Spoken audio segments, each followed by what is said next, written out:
शुरू में मलकानगिरी, कोरापुट, रायगढ़, नवरंगपुर यहाँ पर बीएसएफ की तैनाती थी और आज बहुत ही खुशी और संतोष की बात है कि हमने अपने अथक प्रयासों से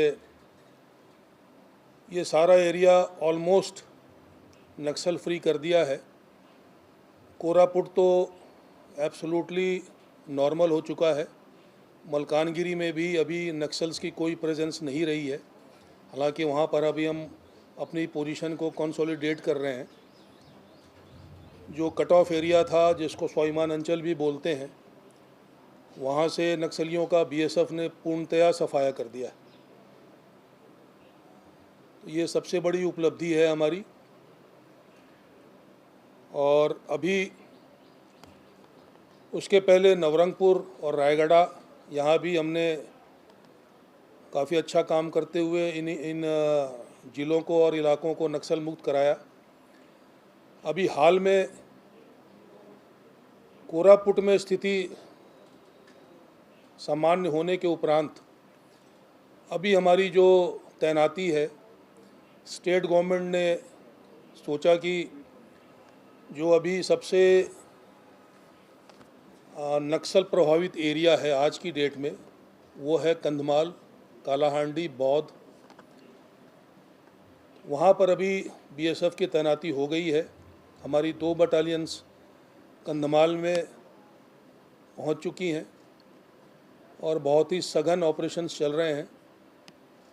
और जैसा आपको पता होगा, अभी जनवरी महीने में ही बीएसएफ, एसओजी और सीआरपीएफ, इन तीनों फोर्सेस के जो कैस्केडिंग ऑपरेशंस रहे हैं, एग्रेसिव ऑपरेशंस रहे हैं, तो इसमें 6 एक्सचेंज ऑफ फायर हुए हैं।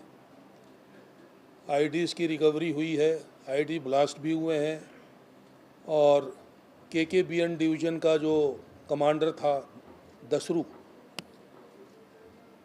उसको हम न्यूट्रलाइज़ करने में सफल भी हुए हैं।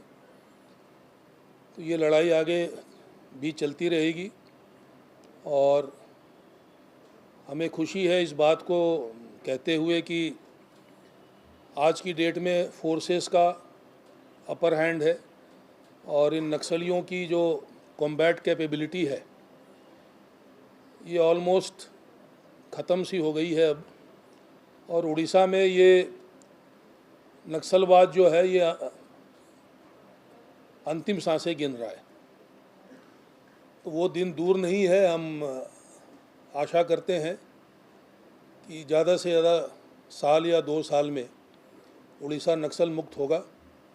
वैसे भी जो इनका प्रभाव है, ये बहुत ही सीमित रह गया है। इक्का दुक्का या 2-4 डिस्ट्रिक्ट्स में ही रह गए हैं ये।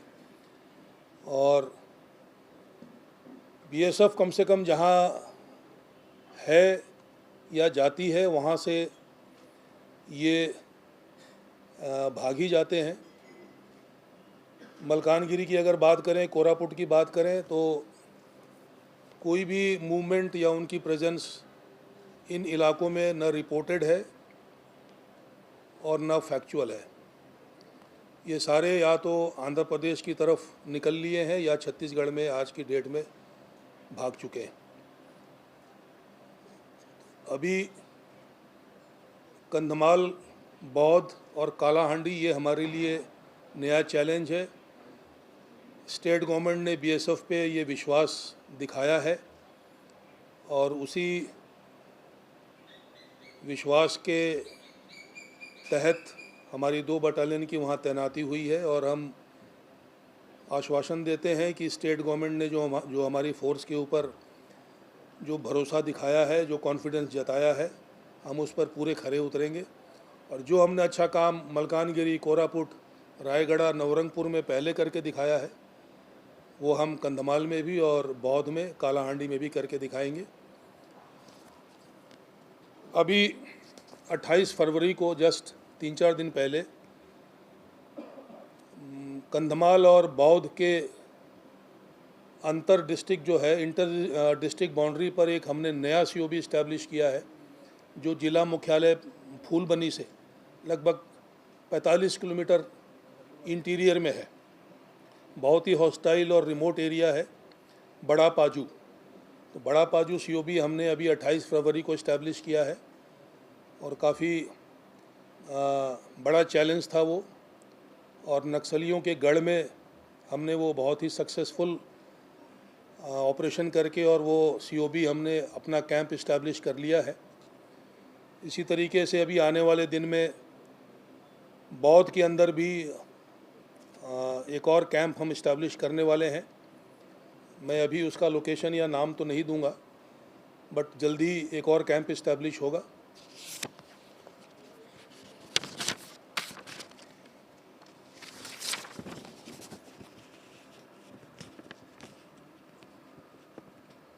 अभी एक आंकड़ों के तौर पे अगर देखा जाए तो जब से 2010 से बीएसएफ एंटी नक्सल ऑपरेशंस में उड़ीसा में तैनात हुई है तो 65 नक्सल्स को न्यूट्रलाइज किया गया है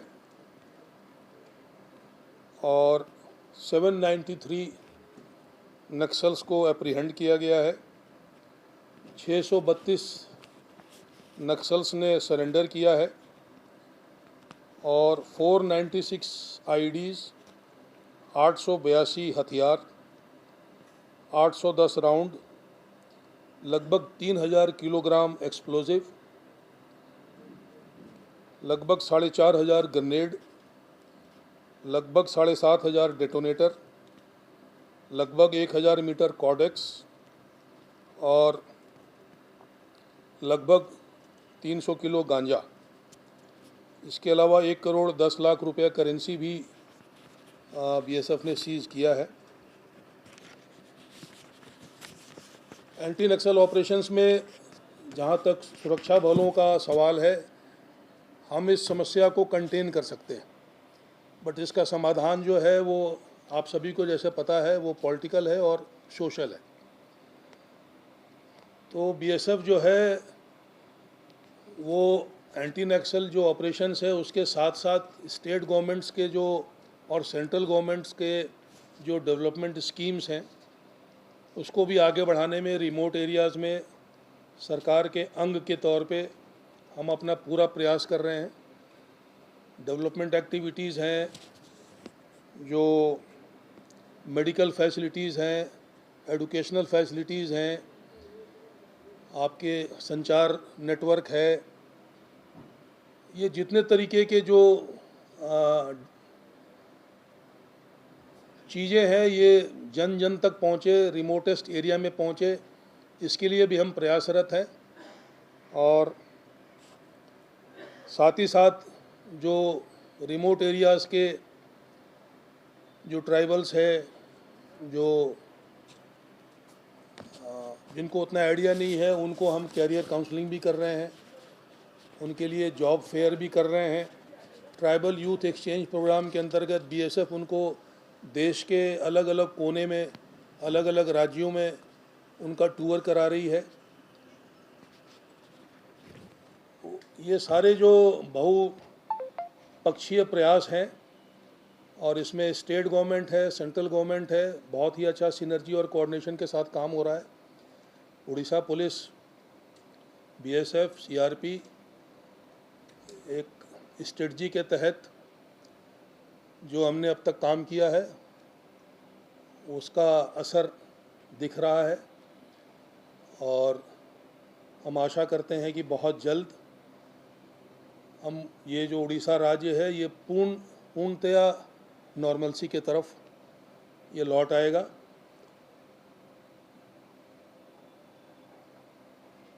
इसके अलावा और अभी और किसी का कोई अगर कोई प्रश्न है तो वो पूछ सकते हैं।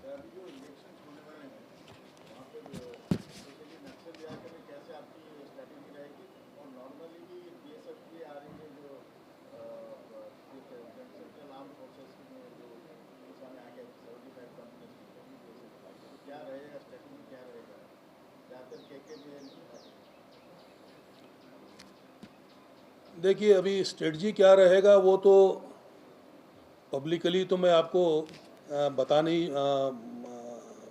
नहीं सकता हूँ, बट हमारी जो अपनी रणनीति है वो तैयार है।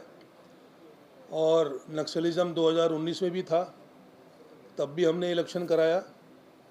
और 2022 में आपको पता है जो पंचायत इलेक्शंस हुए थे, स्वाभिमान अंचल में पिछले 2 डिकेड्स 20 साल से इलेक्शन नहीं हुआ था, वहाँ भी बीएसएफ थी, वहाँ भी हमने सक्सेसफुल इलेक्शंस कंडक्ट कराए थे। तो ये तो 2024 है, बहुत ही सक्सेसफुल इलेक्शंस कंडक्ट कराएंगे हम, उसके लिए कोई चिंता की बात नहीं है। All strategy is in place and we will ensure incident free elections. Sir, regarding Odisha border terrorism, do you think it ever stop? Pardon, I couldn't get you. Chhattisgarh. देखिए, छत्तीसगढ़ का डायनामिक्स और छत्तीसगढ़ का जो ऑपरेशनल सिनेरियो है थोड़ा उड़ीसा से अलग है। और छत्तीसगढ़ में चूँकि we are not deployed, I am not competent enough to comment on Chhattisgarh. But definitely जैसा मैंने बताया है कि हमारी डिप्लॉयमेंट जैसे मलकानगिरी में है, कोरापुट में है, ये 2 डिस्ट्रिक्ट आंध्रा बॉर्डर के साथ भी हैं और छत्तीसगढ़ बॉर्डर के साथ भी हैं। इन 2 एरियाज़ में कोई सिक्योरिटी वैक्यूम आज की डेट में हमने नहीं छोड़ा है। All security vacuums have been adequately plugged. और छत्तीसगढ़ बॉर्डर तक और आंध्रा बॉर्डर तक हमने सीओबी इस्टेब्लिश किया हुआ है। तो हमारे इलाके में उनका घुसना अब संभव नहीं है, तो छत्तीसगढ़ इलाके में ही है। अभी कल भी एक एनकाउंटर हुआ है, आपको पता है, कांकेर में, उसमें भी एक नक्सल मारा गया है और एक हमारे पुलिस के एक जवान है वो शहीद हुए हैं। तो अभी एक्शन तो छत्तीसगढ़ में है और इधर आंध्रा साइड में है। हमारा जो इलाका है वो हमने बिल्कुल क्लियर रखा।